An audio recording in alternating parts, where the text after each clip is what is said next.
அதிமுகவினுடைய அடிப்படை உறுப்பினரா தன்னுடைய அரசியல் பயணத்தை தொடங்கின திரு எடப்பாடி பழனிசாமி முதலமைச்சர் அரியணையை எட்டியது எப்படி? கொஞ்சம் அவருடைய வாழ்க்கை வரலாற்று பக்கங்களை புரட்டி பார்க்கலாமா? 1954 சேலம் மாவட்டத்துல ஒரு விவசாய குடும்பத்துல மூன்றாவதா ஒரு குழந்தை பிறக்குது. அந்த குழந்தை தான் இப்போ எதிர்க்கட்சி தலைவராகவும் அதிமுகவினுடைய கட்சி ஒருங்கிணைப்பாளராக இருக்கக்கூடிய திரு எடப்பாடி பழனிசாமி. எடப்பாடி பழனிசாமியுடைய குடும்ப வரலாற்றை புரட்டி பார்த்தோம் அப்படின்னா, பிரிட்டிஷ் காலகட்டத்திலேயே இவருடைய குடும்பமானது ஒரு செல்வந்த குடும்பமா தான் இருந்து வந்திருக்கு. எந்த அளவுக்கு அப்படின்னா, பிரிட்டிஷ் காலகட்டங்களிலேயே விவசாயம் பண்ணிட்டு இருக்காங்க. அதுவும் மோட்டார் பம்ப் எல்லாம் வச்சு விவசாயம் பண்ணுவாங்க இல்லையா, அந்த அளவுக்கு ஒரு செல்வந்தரா தான் இருந்துட்டு வந்திருக்காங்க. பினான்சியல் ரீதியா எடப்பாடி பழனிசாமியுடைய குடும்பம் ரொம்ப பின்தங்கிய குடும்பம் கிடையவே கிடையாது. அப்படிப்பட்ட ஒரு பேக்ரவுண்ட்ல இருந்து வந்த ஒருத்தர் தான் எடப்பாடி பழனிசாமி. அது மட்டும் இல்லாம சேலம் மாவட்டத்தில் இருக்கக்கூடிய ஒரு பள்ளியிலேயே தன்னுடைய பள்ளி படிப்பை முடிக்கிறாரு. அதுக்கப்புறம் அங்க இருக்கக்கூடிய ஒரு கல்லூரியில ஜாயின் பண்ணி விலங்கியல் படிப்பையும் தேர்ந்தெடுக்கிறாரு. கல்லூரி நாட்கள்ல இந்த விளையாட்டு துறைகள் இருக்கும் இல்லையா, குறிப்பா இந்த வாலிபால், லாங் ஜம்ப், இந்த மாதிரியான விளையாட்டுகள்ல ஒரு ஆர்வம் கொண்ட ஒரு நபரா தான் எடப்பாடி பழனிசாமி அவர்கள் இருந்து வராரு. ஒரு கட்டத்துக்கு மேல விலங்கியல் படிப்பை அவரால் முழுவதுமா கண்டினியூ பண்ண முடியல. அந்த படிப்பை பாதியிலேயே இடைநிறுத்தம் செய்யறாரு. இதுக்கப்புறம் ஏதாவது ஒரு வேலை செய்யணும் அப்படிங்கிறதுக்காக என்ன பண்றாரு, அவருடைய 18, 17 அந்த வயது கட்டங்களிலே வேலை செய்யலாம் அப்படின்ற மாதிரி போறாரு. அவர் இருந்த பகுதிகளில் பார்க்க போனோம் அப்படின்னா, கரும்பினுடைய விளைச்சல் அதிகமா இருக்கக்கூடிய ஒரு பகுதி. அதனால என்ன பண்றாரு அப்படின்னா, அந்த வெள்ளத்தை மூட்டை மூட்டையா கொண்டு போயிட்டு வியாபாரம் பண்ற ஒரு தொழில ஈடுபடுறாரு.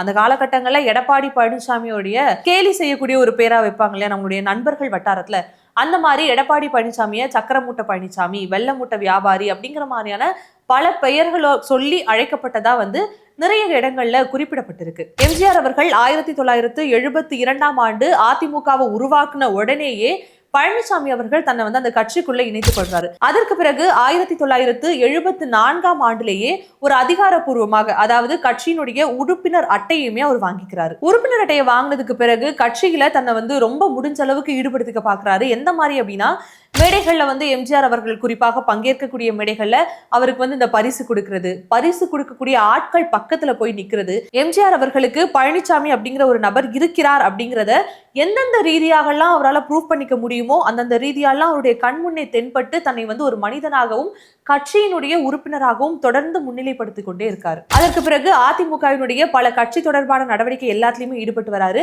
அதற்கு பிறகு 1985 எம்ஜிஆர் அவர்கள் அவருடைய ட்ரீட்மெண்ட்காக அமெரிக்காவுக்கு போக வேண்டிய ஒரு சூழல் ஏற்படுது. தேர்தலும் நெருங்கிட்டு இருக்கு. அந்த நேரத்துல தான் ஆர்.என். வீரப்பன் மற்றும் ஜெயலலிதா இவர்களுக்கு இடையேயான ஒரு பிரச்சனையானது ஒரு பூதாகர பிரச்சனையாக இருக்கு. ஆர்.என். வீரப்பன் என்ன பண்றாரு அப்படின்னா, தேர்தல் சம்பந்தப்பட்ட எந்த ஒரு வேலைப்பாடுகளிலுமே ஜெயலலிதா அவருடைய பெயரை குறிப்பிடாம தொடர்ந்து புறக்கணிச்சுட்டே இருக்காங்க. ஆனா ஜெயலலிதா என்ன பண்றாங்க அப்படின்னா, தொடர்ந்து அந்த தேர்தலுக்கான வேலைகள்ல தன்னை முழு தீவிரமா ஈடுபட்டு இருக்காங்க. சொல்ல போனா அந்த நேரத்துல ஆர்.என். வீரப்பன் மற்றும் ஜெயலலிதா அணி அப்படிங்கிற மாதிரியான 2 அணிகள் அந்த ஒரே கட்சிக்குள்ளேயே இருந்தது பலருமே அறிந்த ஒரு விஷயம் தான். இப்படி கட்சிக்குள்ளேயே 2 துருவங்கள் உருவாகிட்டு இருந்த அந்த ஒரு சமயத்துல தான் சேலம் மாவட்டத்துல ஜெயலலிதா அமைப்பு அப்படிங்கிற ஒரு அமைப்பை எடப்பாடி பழனிசாமி அவர்கள் உருவாக்குறாங்க.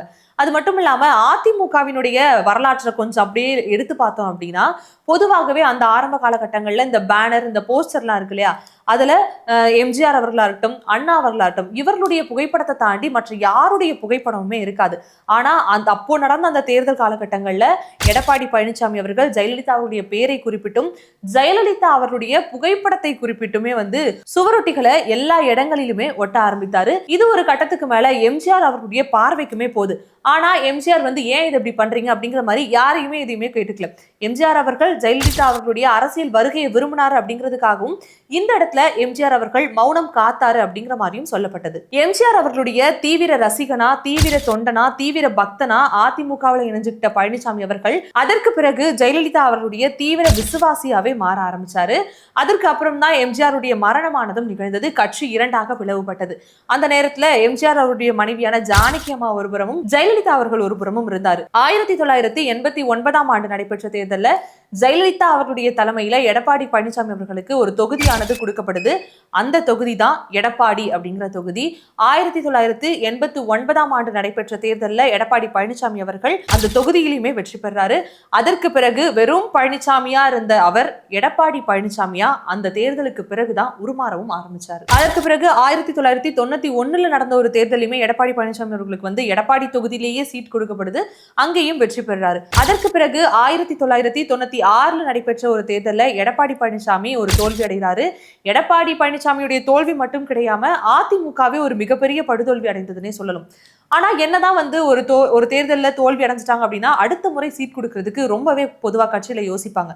ஆனா எடப்பாடி பழனிசாமி தொடர் தோல்விகளை சந்தித்தாலுமே அதிமுகவுல அவருக்கு சீட் கொடுக்கிறது, பதவி கொடுக்கிறது, பொறுப்பு கொடுக்கிறது மட்டும் மாறாத ஒரு விஷயமா தான் இருந்து வந்தது. இதற்கு காரணம் வெறும் ஜெயலலிதா அவர்களுடைய விசுவாசியா அப்படின்னு கேட்டா கிடையாது.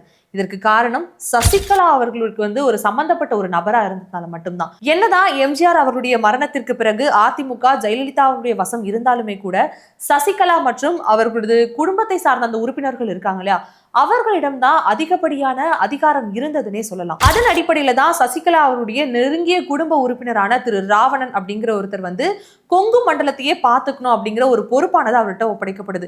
எந்த ஒரு பதவியும் கிடையாது. ஆனா கொங்கு மண்டலத்துல இருக்கக்கூடிய எல்லா அமைச்சர்கள் உறுப்பினர்கள்லாம் இருப்பாங்க இல்லையா, அவர்கள்லாம் என்ன மாதிரியான செயல்பாடுகள்ல ஈடுபடுறாங்க இது எல்லாத்தையுமே கண்காணிக்கிறது அந்த ராவணனுக்கு ஒரு பொறுப்பா வந்து கொடுக்கப்பட்டது. அப்படித்தான் அந்த ராவணன் அவர்களுடன் வந்து எடப்பாடி பழனிசாமிக்கு ஒரு நெருங்கிய ஒரு நட்பு, நெருங்கி பழகக்கூடிய ஒரு வாய்ப்பானது கிடைக்குது. அவர் மூலமா தான் வந்து சசிகலா அவர்களுடனான ஒரு நெருங்கிய ஒரு பழக்கமும் கிடைக்குது.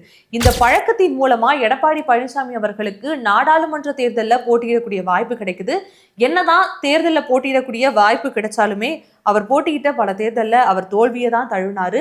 தோல்வியை தழுவி இருந்தாலுமே அவருக்கு அந்த தேர்தலில் போட்டியிடக்கூடிய வாய்ப்பு இருக்குல்ல, அதுவும் மறுக்கப்படாம கொடுத்து வந்தது அப்படிங்கிறது தான் இந்த இடத்துல ஒரு ஆச்சரியமான ஒரு விஷயமா பலராலையுமே பார்க்கப்பட்டது. இதற்கு பிறகுதான் வந்து ஜெயலலிதா அவர்கள் மீது சொத்து குவிப்பு ஒரு வழக்கானது வந்து ஒரு பூதாகர பிரச்சனையா பார்க்கப்பட்டது.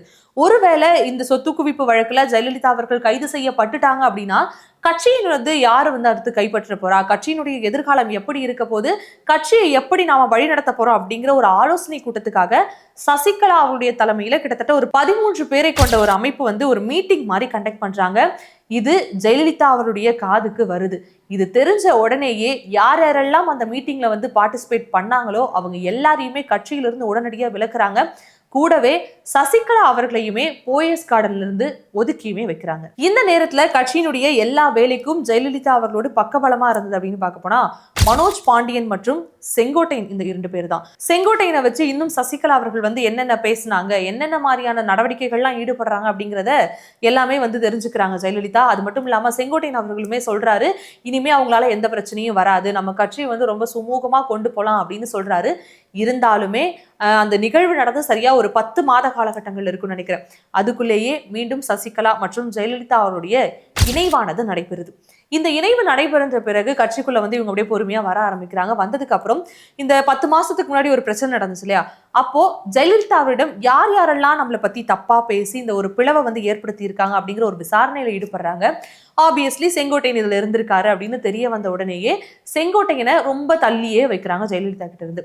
அது மட்டும் இல்லாம அதற்கு பிறகு அவருக்கு ஏதாவது பொறுப்பு கொடுக்கறது, அமைச்சர் பதவி கொடுக்கறதுன்னு எந்த ஒரு செயல்பாடையுமே அறவே தவிர்த்து வந்திருக்காங்க சசிகலா. செங்கோட்டையனை ஒரு புறம் ஓரங்கட்டியாச்சு. ஆனா செங்கோட்டையனுடைய இடத்திற்கு யாராவது ஒரு நம்பிக்கையான ஒரு நபர் வேணும் அப்படின்னு தேடும் பொழுதுதான் வந்து எடப்பாடி பழனிசாமி அவர்களுக்கு ஒரு மிக முக்கியத்துவம் வந்து கொடுக்குறாங்க. எந்த அளவுக்கு முக்கியத்துவம் அப்படின்னு பார்க்க போனா 2011ஆம் ஆண்டு தேர்தலில் வந்து அதிமுக ஆட்சி அமைச்சிடுறாங்க. அதிமுக ஆட்சி அமைச்ச கையோட எடப்பாடி பழனிசாமி அவர்களுக்கு நெடுஞ்சாலை மற்றும் சிறு துறைமுகங்கள் சார்ந்த ஒரு துறையை கொடுத்து அமைச்சராக்கி அழகும் பார்க்கறாங்க. இந்த ஒரு காலகட்டம் தான் எடப்பாடி பழனிசாமி அவர்களுக்கு ஒரு அருமையான ஏற்றம் கொடுத்த காலகட்டம் அப்படின்னே சொல்லலாம். வெறும் எடப்பாடி பழனிசாமிக்கு மட்டும் இல்லாம அவரது குடும்ப உறுப்பினர்களுக்குமே ஒரு ஏற்றம் கண்ட ஒரு காலகட்டம் தான் சொல்லலாம். இதற்கு பிறகுதான் வந்து கண்டெய்னர் விவகாரம் ஒரு மிகப்பெரிய விவகாரமா மாறுது. இதுல சம்பந்தப்பட்டதா வந்து 5 அமைச்சர்களுடைய பெயரை முன்வைக்கிறாங்க. அந்த 5 அமைச்சர்களையும் போயஸ் கார்டனுக்கு கூட்டிட்டு வாங்க, அவங்க கிட்ட பேசணும் அப்படின்னு சொன்ன உடனேயே 5 அமைச்சர்கள்ல ஒருவரா இருந்த எடப்பாடி பழனிசாமி அந்த நாள் வரைக்குமே முந்திக்கிட்டு முதல் ஆளா போயிட்டு ஜெயலலிதா விட்ட போயிட்டு ஒப்புதல் வாக்குமூலம் மாதிரி கொடுத்து நான்லாம் எதுவும் பண்ணல, இவங்க தான் சொன்னாங்க அப்படிங்கிற மாதிரி என்ன நடந்துச்சோ அவருடைய தரப்புல இருந்து ஒரு சில விஷயங்களை முன்வைக்கிறாரு. அதற்கு பிறகு நடைபெறக்கூடிய தேர்தல்ல இந்த 5 சீட்டு கொடுக்க போவதே கிடையாது அப்படிங்கிறதுல ஜெயலலிதா அவர்கள் ரொம்ப உறுதியா இருக்காங்க. ஆனா இந்த இடத்துல சசிகலா அவருடைய கணவரான நடராஜன் என்ன பண்றாரு அப்படின்னா, இல்ல இந்த 5 பேருக்குமே நீங்க சீட்டை கொடுக்கல அப்படின்னா இவங்க ஆட்களை ஏற்பாடு பண்ணி அதிமுகவினுடைய தரப்புல இருந்து யாரை நிக்க வச்சாலும் அவர்கள் தோல்வி பெறுவதற்கான ஒரு வேலைகள்ல வந்து இவங்க ஈடுபடுவாங்க. இந்த 5 பேருக்கும் சீட்டை கொடுங்க, அந்த தொகுதியில இந்த தேர்தலுக்கான செலவெல்லாம் இருக்குல்ல அதெல்லாம் அவங்களே பார்த்துக்கணும்னு சொல்லி விட்டுருங்க அப்படின்னு சொல்லி பண்றாங்க. ஜெயலலிதா அவர்களும் அவருடைய அறிவுரை ஏற்று சரி இது இப்படியே நடக்கட்டும் அப்படின்னு சொல்றாங்க. அந்த ஆண்டு வந்து 2016ஆம் ஆண்டு தேர்தல். அந்த தேர்தலுடைய வெற்றி பார்க்க போனோம் அப்படின்னா எம்ஜிஆருக்கு பிறகு அந்த தொடர் ஆட்சின்னு சொல்லுவாங்கல்ல, 5 முறை ஆட்சியை பிடிச்சதுக்கு பிறகு நடக்கக்கூடிய தேர்தலையும் வெற்றி பெற்று மீண்டும் தொடர்ந்து அதே அதிமுகவே வந்து ஆட்சியை பிடிக்கிறாங்க. அந்த ஒரு மகிழ்ச்சியில அதிமுக இருந்ததுனால என்ன பண்றாங்க அப்படின்னா இந்த 5 வெற்றியும் பெற்றுட்டாங்க. சரி போங்க இருந்துட்டு போங்க அப்படிங்கிற மாதிரி எதையுமே கண்டுக்கல. அவங்க போக்குல இருக்க ஆரம்பிச்சாங்க. ஆட்சியுமே வந்து அதிமுகவினுடைய வசம் வர ஆரம்பிச்சது. ஆட்சி அமைச்ச கையோட எடப்பாடி பழனிசாமி அவர்களுக்கு பொதுப்பணித்துறை அப்படிங்கிற ஒரு பதவியுமே கொடுக்கப்படுது. அதற்கு பிறகுதான் ஜெயலலிதா அவர்கள் உடல்நலக் குறைவால மரணம் அடைகிறாங்க. ஜெயலலிதாக்கு பிறகு அந்த முதலமைச்சர் அரியணையில யார் உட்கார போறா அப்படிங்கிற ஒரு கேள்வி வந்த உடனேயே பன்னீர்செல்வம் அவர்கள் தான் வந்து அந்த பதவியை ஏற்கிறாரு. ஒரு சில காரணங்கள் கூட கிடையாது. சசிகலா மற்றும் அவரது குடும்ப உறுப்பினர்கள் கொடுத்த ஒரு அழுத்தத்தின் காரணமா பன்னீர்செல்வம் அவர்களே இல்ல எனக்கு இந்த பதவி வேண்டாம் அப்படின்னு சொல்லி அந்த பதவியில இருந்து விலகுறாங்க. பன்னீர்செல்வத்திற்கு பிறகு அந்த முதலமைச்சர் நாற்காலி யாருக்கு சொந்தம், யாருதான் அங்க அமர போறாங்கிற ஒரு மிகப்பெரிய எதிர்பார்ப்பு இருந்துச்சு. அந்த நேரத்துல யோசிச்ச சசிகலா அவர்கள் செங்கோட்டையனை தவிர்த்து இந்த பொறுப்புல யாராலையும் அவ்வளவு அழகா உட்கார முடியாது. சரி என்ன பிரச்சனை இருந்தாலும் செங்கோட்டையன் அவர்களை தான் வந்து முதலமைச்சரா ஆக்க போறோம் அப்படிங்கிற மாதிரி பேசிட்டு இருந்தாங்க. இந்த இடத்துலதான் டிடிவி தினகரன் அவர்கள் இந்த கைப்பிடிச்சு அழைச்சிட்டு வருவாங்கன்றத வந்து வார்த்தைகளா கேட்டிருப்போம். ஆனா லிட்ரலா எடப்பாடி பழனிசாமி அவர்களை கையை பிடிச்சு அழைச்சு வந்து நீங்க தான் முதலமைச்சர் ஆக போறீங்க, அந்த முதலமைச்சர் நாற்காலியில அமர போறீங்க அப்படின்னு சொல்லி கூட்டிட்டு வந்து உட்கார வைக்கிறாங்க. அதற்கு பிறகு சசிகலா அவர்களுடைய தலைமையில எடப்பாடி பழனிசாமி அவர்களுமே முதலமைச்சரா பதவியும் ஏற்றுக்கிறாரு. இப்படித்தான் பழனிசாமி சாதாரண அடிப்படை உறுப்பினரா தன்னை வந்து கட்சிக்குள்ள இணைத்து கொண்டு எடப்பாடி பழனிசாமியா உருமாறி முதலமைச்சராகி இப்போ எதிர்கட்சி தலைவராகவும் தன்னுடைய ஒரு சிம்மாசனத்தை ரொம்ப கம்பீரமா அமைச்சிருக்காருன்னே சொல்லலாம்.